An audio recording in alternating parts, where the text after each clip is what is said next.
Okay guys, and today we're talking about the Audi Q4 E-Tron Sportback. And this is the 2023 model. 2024 is right around the corner, but I wanted to get a little bit of time to talk a little bit about what we have here and what the Q4 is as far as, where it stands in the Audi lineup. Also some features and functionalities about the car itself. But I also want to make sure that everyone is aware of Audi does have several electrified vehicles. So this is going to be the first in a series of all of the Audi Q series, or I should say the E-Tron series, whether it be a Q4 E-Tron Sportback, the Q4 E-Tron, the original E-Tron, which is now the Q8. We're going to talk about all of them and really talk about electrification and how it actually stands out. Now, just looking at this guy in this beautiful white color, I can tell you right now, to me, it's one of the best looking, Audis that they have, period. I think that just as far as performance looking, it has a real nice performance slope back in the back here. So it kind of slopes back to the back instead of having that traditional SUV shape. It does have a decent lift. I believe it's right around 7.5 inches off the ground. So it does stand up to be a decent amount of, curb weight and lift off of the ground. Still not gonna be something that you want to take off-roading and do a lot of off-roading with, but it is going to be a great vehicle for you to use and to haul many people in. Coming down the side, there's some character lines that I wanted to mention about this particular one here that comes across and then slopes down and kind of fades in, where it almost has a cousin that comes up here and fades out toward the front. It also gives you an impression that you have a longer vehicle, and technically you don't, but it also gives it a very nice sporty look to it. Same thing with this similar character line right straight down the middle, coming into the S-Line badge here.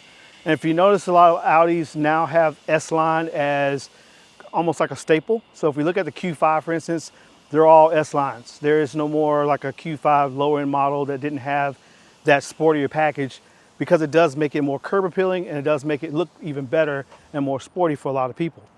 Coming down to the side down here at the bottom, we've got this nice black accent trim that comes across that stands out, along with a nice side skirt that kind of bolsters out just a little bit. Doesn't make it look too crazy or too outlandish, but it just gives it a little extra bit of sportiness to it.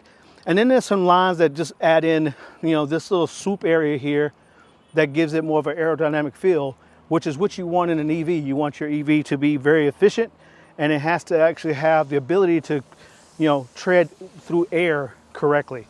So, we start talking about here. Of course, you got your color mirror caps with the integrated turn signal. You also have puddle lights on some of the models that come off, which will give you the Audi signature badge there onto the ground from whenever you're looking around. This particular vehicle does have staggered wheels, if I remember correctly. These are 255 45 R20s in the rear, 255 50 R20s in the front. So the wheels are technically staggered. Now this is a front wheel drive bias vehicle, so it's not an all-wheel drive version. I take that back. This is the all-wheel drive version, excuse me. So this particular unit does have the ability to, you guys get new tires. Unfortunately, you have to kind of change it up a little bit, but it's not as bad as you might think as you start looking around.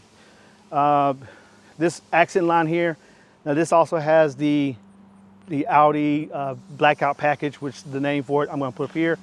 But it does give you a lot of black accents that, to me, just makes the white set off even better. So as you come to the back, this is where Audi really stands out to me as being a very solid vehicle. Their lighting trim has always been top notch. To me, they were the very first manufacturer, if you don't know, to actually bring out the first daytime running light that looks like a LED light strip. Most other daytime running lights were just standard halogen bulbs, especially with GM and Ford, when they integrated theirs. But Audi came out and put out a very good light statement and treatment that just made the car look more luxurious and at the same time sporty. You have a full LED light bar that goes across the back here. You have your integrated turn signals and rear lamps that are all LED. There's no halogen bulbs at all on this vehicle. You have your rear park sensor on the rear, and then also you have, there's two as well, E-Tron embossed into the bottom of the bumper here, and of course you have the blacked out Audi rings that makes it stand out. The integrated spoiler. Now this is something that some people felt like with the Sportback it was going to impede on your visibility when you're driving. I personally don't think it does. It, you know, with the third headrest in the right spot, yeah, it probably does help reduce some of that. But you know, it's not something that I would say is a deal breaker for most. Open up the lift gate here, and you can see that this particular Sportback does have the exact same amount of volume as the Q4 E-Tron, just the regular one. So even though you have that slope down back, you still have the same amount of cargo space. So looking in here, you know, we've got your standard mats here, you've got your rubberized mats, there's a rear rubberized mat in the back, the lift gate does lift up at the bottom, and lo and behold, look what Audi still gives you. They still give you a level 2 charger that you can easily mount into the home or just keep in the car with you. And the reason why it says a level 2, because you get the 12 volt outlet, but you also get the level 2 outlet. So at any given time, you can pop that in there, and it's a 40 amp charger, so you can easily get, you know, probably a full charge within about 7 hours. So that's actually a really good benefit to have as you start looking at it. But this low floor kind of stays up high, and this kind of lays down below. There's also a secondary level below here, and that is actually just used for like your fixer flat kit and access to, I believe it's the real 12 volt battery. There's one more thing that I did want to mention down here at the back. That little yellow hook right there, that yellow hook is designed to release this guy in the event that I cannot release my door. If this is locked, I can actually pull that to open it up. You know, that's the good thing about it. And while we're in the charging door, I want you to see this little LED light right here. This will tell you when you're charging. There's a little graph down here that tells you what it means by each blinking light. Of course, white means it's connecting and communicating. If you see red, that means it's a bad charge or a bad connection. You have to redo it. But the green starts with different pulses. So when you have it on a low battery, it's going to pulse so many light blinks to let you know that you need to charge it back up. So this is, a very easy to kind of get to. You've got your level 2 charging here. Now, of course, you have your DC fast charging when you pull this cap out. The cap actually does hang just like that on the little hook whenever you're not using it. So that way you don't have to worry about it missing it or getting lost. Slide it back in, and there you go. So as I'm sitting in the back seat of the Q4 E-Tron Sportback, there's a couple things I want you to know, and I'm 5'9", so I'm not a very tall guy. This seat is sitting in my driver's seat position. I have all the vents basically set up here in the back. And the nice thing about this area is this particular spot, you've got your mat pockets on both the driver and passenger seat. There's a carve out spot in the back seat here, which you can kind of see. And that actually allows for your knees of a taller person to kind of slide up a little bit better. But I have a pretty decent amount of room, probably about 4 or 5 inches as far as for my knee room behind myself. So someone around 6 feet would probably still fit pretty comfortable behind me. Anyone taller than that may want to sit on this side with someone shorter up front. I do have a really nice armrest that comes down. And you can see you have your cup holders right here in the middle. There is no center pass through. I wish there was one here, but this is still a 60-40 split seat. The leather, let's talk about the leather of the seatings here. I'm going to show you the front as well, but the leather in these seats, man, I mean, this is real leather. This is not leatherette that you will find in some of the other products out there. This is real leather. Now, there is different types of real leather, right? Let's just get that out of the way, right? There's not just the one type of leather. But this does stand out to be very soft and comfortable. You have your ISOFIX plugs in the back. Of course, you have your 3-point seating for all 3 passengers if you have someone in the third spot. So looking at the rear door panels here, this is a very unique design. I kind of like the way they did this. So you have a hard plastic touch up here, which I wish it was a little softer, but I understand. This does have the integrated Sonos speaker system, which we'll try to sample that in a little bit.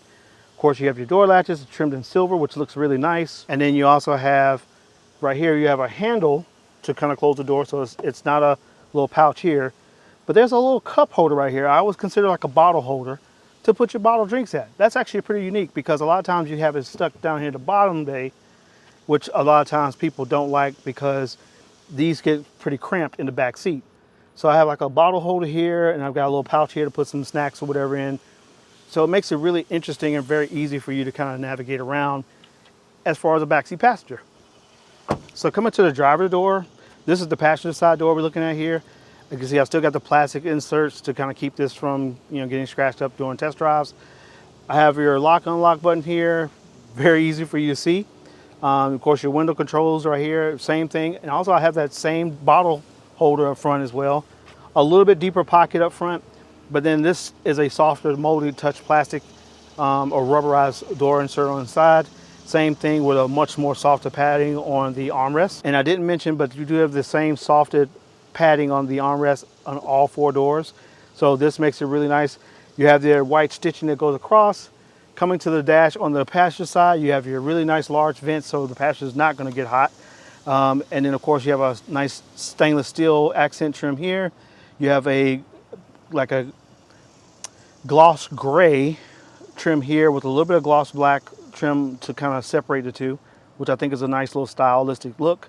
And of course on the seats, you have on the front and the front passenger and driver seat, you do have this nice white trim that kind of goes across. So the stitching here has a really unique pattern in the middle, comes across the middle as well as the bottom. And of course you have a 14-way power driver seat on both passenger and driver side, with the ability to adjust this manually for your thigh support if you have to worry about that. Okay, coming over to the driver's side, very similar to the passenger side when it comes to the front door. We're going to look at, of course, you have your memory seats on the door panel. Then, of course, you also have your driver's unlock lock. You have your silver trim. This also has the gloss black outside trim. Still the same padded touch here, padded touch here. This is more of a very soft inlay as well, kind of a leatherette feel in the middle. And then down here at the bottom, you've got all your window controls, 2 for each door, unlike Volkswagen with the Audi Q4. Then you also have your controls for your mirrors. I can actually control it not only to adjust the mirror themselves, but also fold the mirrors in and out. That could be done automatically when the car is locked. And at the very bottom down here, you actually have the controls to basically open your rear tailgate. Now, something people don't know, if I just pull it once, that opens up the tailgate. If I want to close it, you would think you push it down. Well, Audi's different. You don't push it down, you press and hold it. All right, and of course you got your Sonos speakers here. The same bottle treatment holder right here, so really nice on that side. And then of course, the same 14-way power driver seat. And as we kind of go through some of the controls here, you've got your window controls, your lighting controls for the outside. So you have your auto, your daytime running lamps, parking lights, all those things are controlled right here from this button. And also you have your front bad weather lights. Those are definitely designed to be there, and I think they're a welcome touch. Okay, so now we're in the front of the Q4 E-Tron Sportback, and this is where you see that blackout trim really stands out.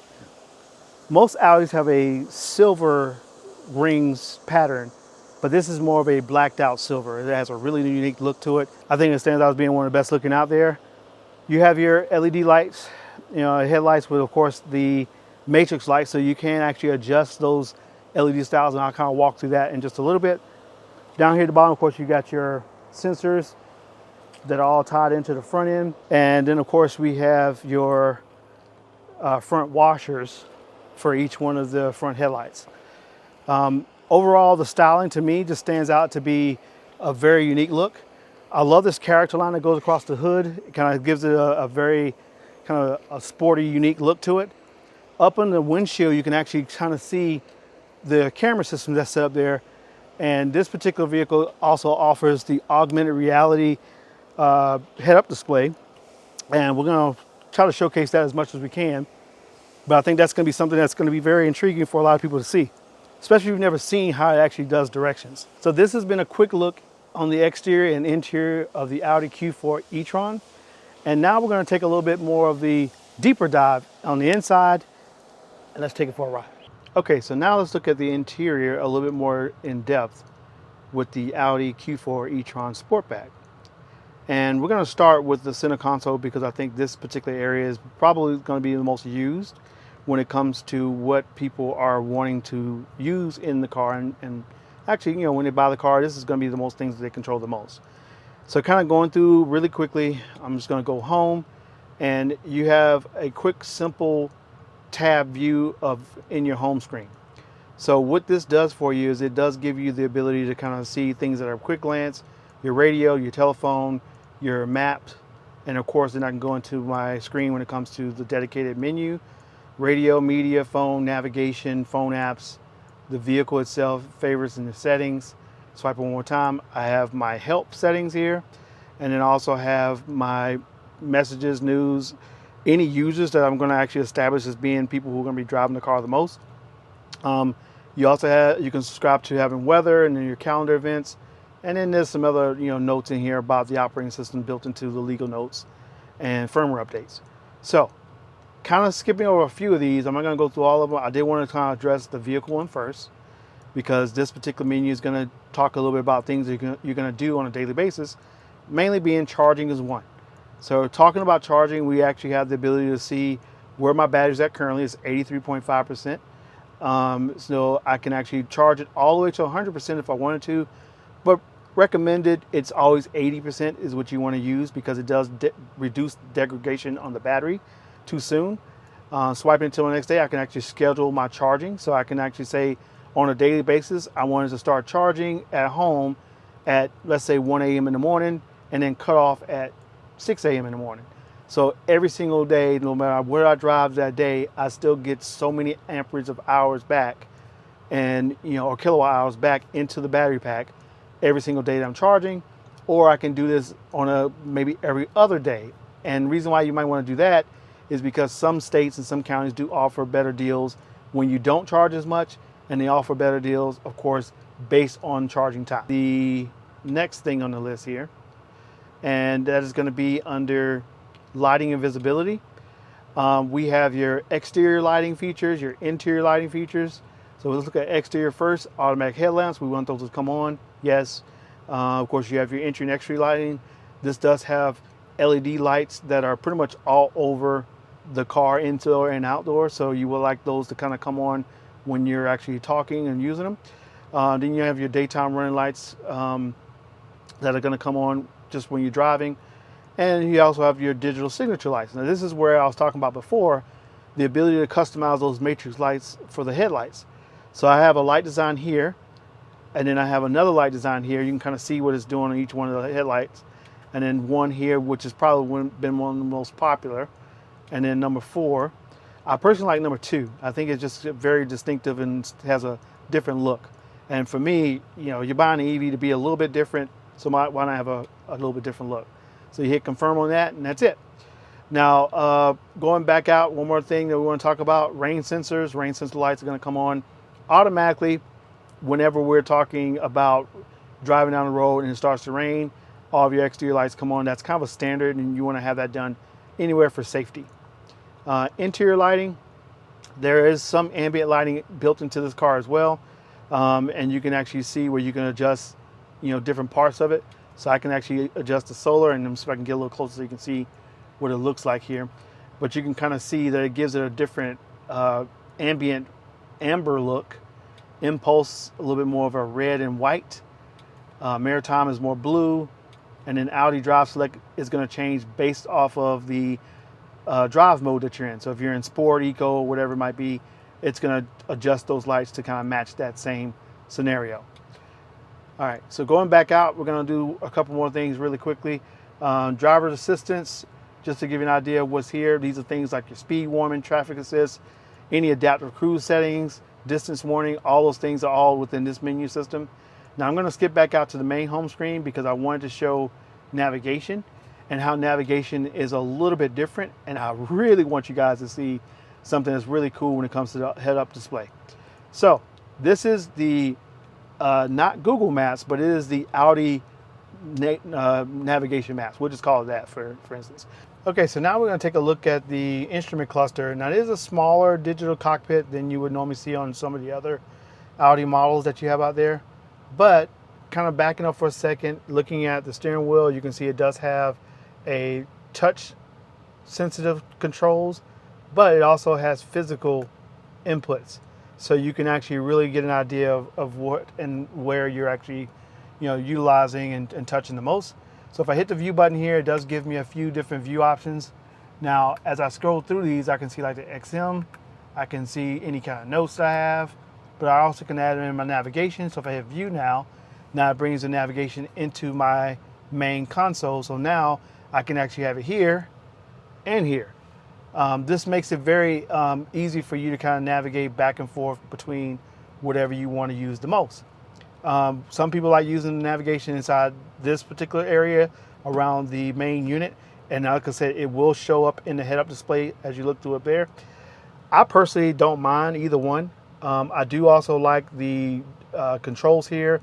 The fact that they're somewhat of a touch-sensitive control, but at the same time, they still have like a little bit of a feedback of a regular button.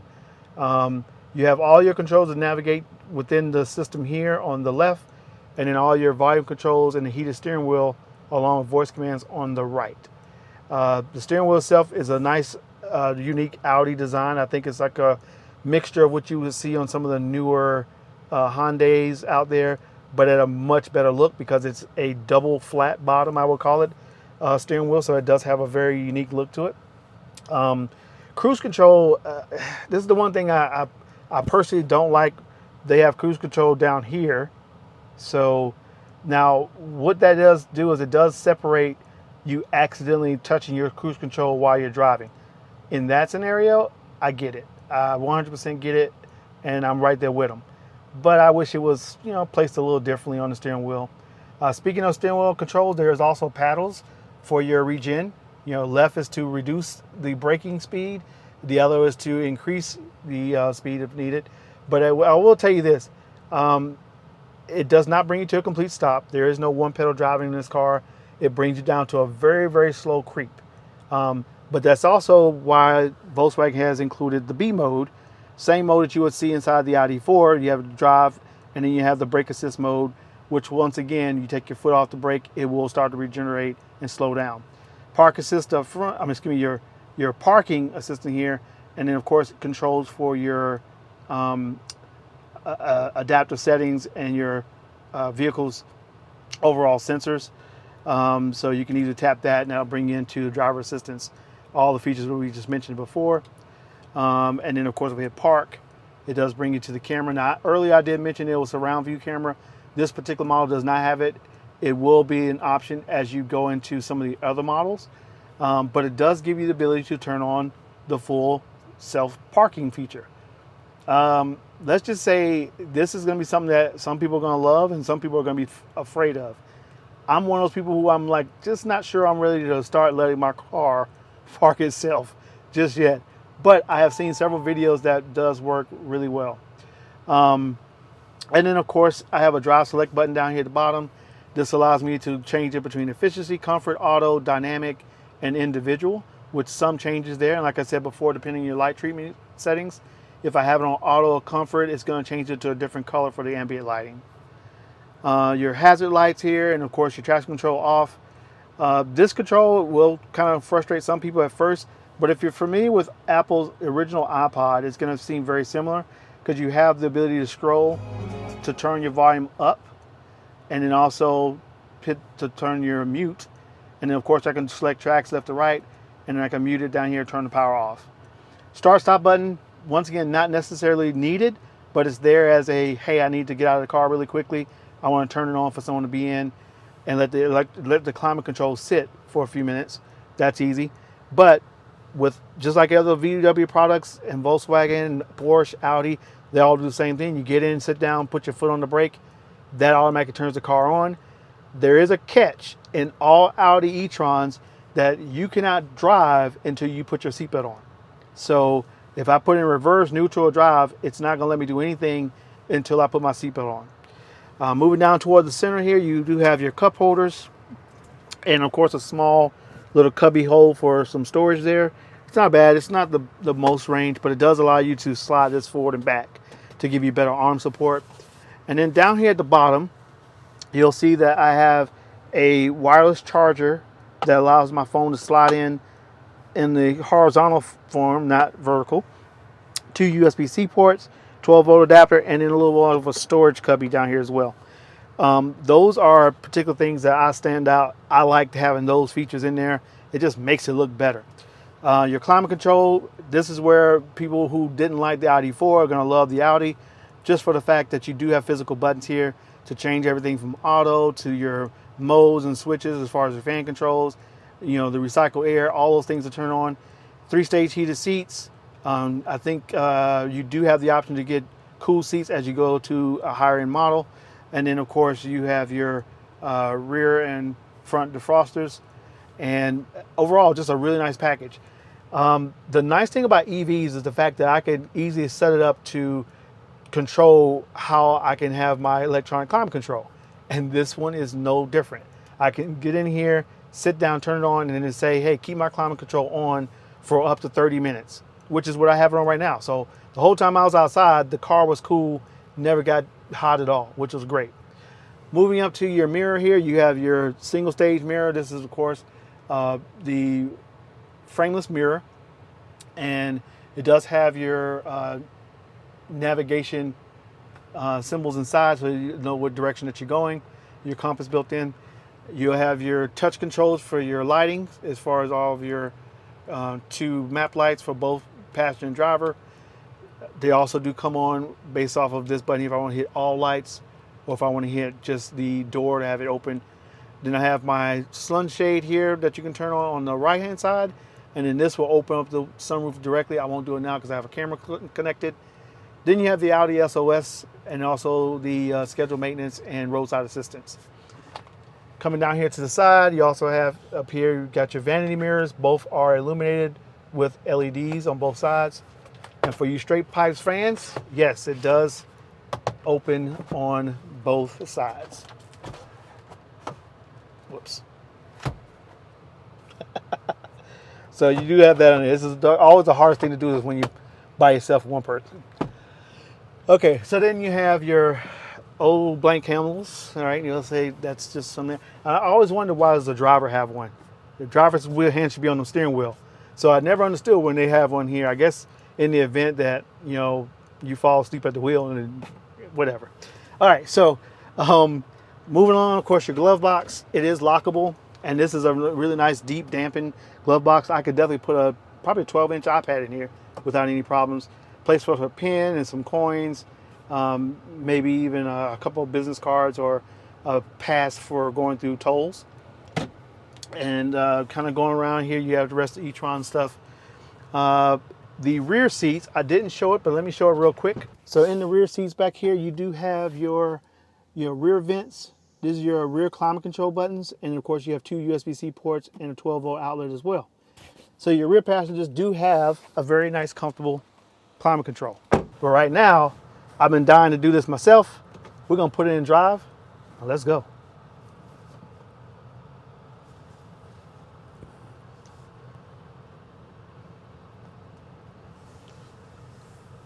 Now that double pane acoustic glass, you don't really hear anything right now from it to where I can tell you it's gonna be just this great driving car just yet.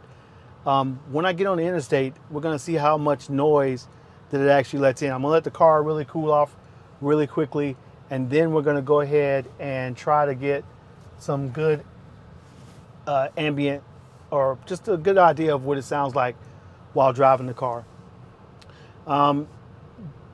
Just so you know, like I said, I've been in the market of trying to figure out, do I want to get a EV now, or do I want to wait a couple years to see what comes out? There's all these rumors about, you know, what the next generation Audi 4 is going to look like. This particular car, I don't know right off the top of my head if it's going to be something that's going to be a big change. So when I look at this car, I think of it as being something that does have a lot of personality. And this particular unit just feels great. This is an all-wheel drive model, so it do have a fast 0 to 60 time. I'm not on a flat road, but I am going to give it a little bit of gush right about here. I'm going to slow down. All right, ready? Actually, that's not fair. That's 0. That's going down.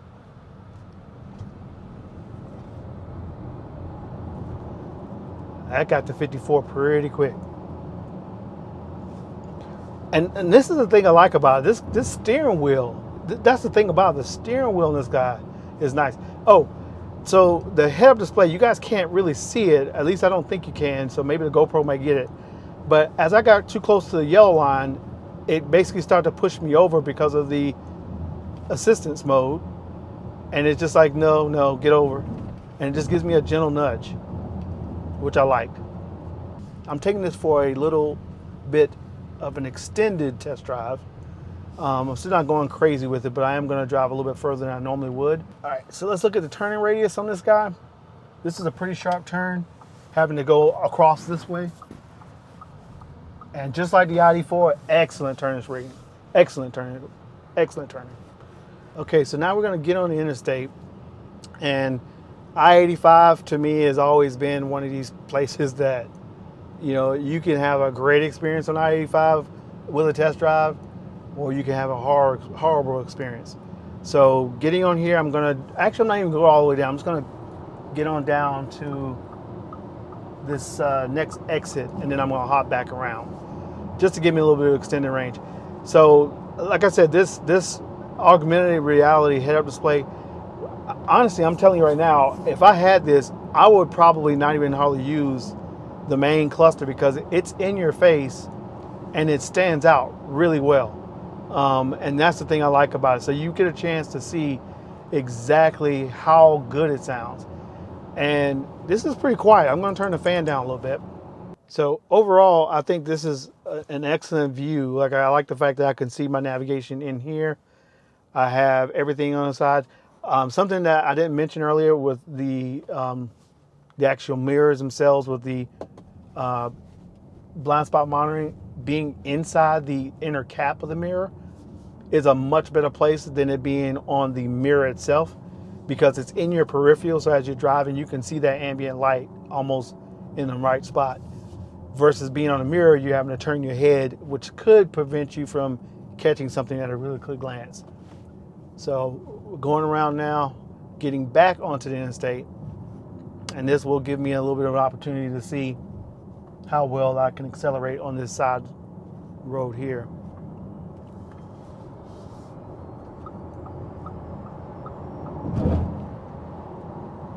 I got up to 60 pretty quick, so not bad at all. Like I said, I'm not sure if you guys can see in the GoPro footage as I'm looking at it, but you should be able to easily see, you know, just how fast it picked up speed. And I think you should be able to see the instrument cluster. But if you can see the actual navigation window that shows up inside the head-up display, it just makes it really interesting. And I like it a lot. I think it's a great feature to have in any car. Overall, I think this package, as far as being a good performing car, stands out a lot. The ride is comfortable, it's smooth, it's really quiet. I get cars driving by and I barely hear them. And you know, then having the head-up display to kind of tell me where I'm doing navigation wise is really nice. I wanted to see how their adaptive cruise control worked, so I may actually go up a little bit further, but this traffic is pretty heavy and I don't really want to put myself in a position to where I'm messing around with heavy traffic. Normally this time of day is not that bad, so we're gonna probably just skip that portion of it. Okay, so let's talk about brake pedal feel real quick. That right there was a little bit different. I had a little bit of a soft spot for about a half an inch, maybe an inch, and then I felt the brakes kind of grab. And that's just because I heard it almost kick in the regenerative braking part. So overall, this has been a very quick and easy drive to and from the dealership. Uneventful, of course, but the good thing about it is you just feel like you're in a car that's solid, well built. And I think that's the thing that stands out for a lot of people who own, you know, Audis or some of the other German luxury vehicles out there, is it just gives you a different feel when you're driving the car. It doesn't feel like you're in a less expensive car. It just kind of feels stronger, more powerful, but at the same time, it gives you that impression of, okay, I'm driving something that's special. So the moral of the story is, get out, take this for a test drive, see if you like it, because I guarantee you, whatever you're thinking about Audi and the e-trons, whether you want to try the Q4, the Q4 Sportback, or the Q8, or if you want to go to, something else. The Audi electrified lineup is growing, just like everyone else. But it's going to be one of those things where some people will say, "Can I deal with this particular model that gives you about 220 to 230 mile range on a single charge?" This whole experience here just feels Audi. It feels like you're driving German precision and excellence. 2 years from now, 2025, that's supposed to be the big year that you're going to start seeing a lot more models hit the streets and a lot more functional vehicles stand out. That, my friend, I think is where we're going to see a big change and a big challenge overall. So thanks again for joining me for another episode of Keyless Entry. I hope that you take some time to go out and experience some of these vehicles on your own and get an idea is this going to be the car for you? If you have any questions, or if you really want to kind of just open up some dialogue, I try my best to answer as many questions as I can. As long as they're respectful, I do my best to jump up and and talk back as much as possible. So please like, subscribe, and we'll see you soon.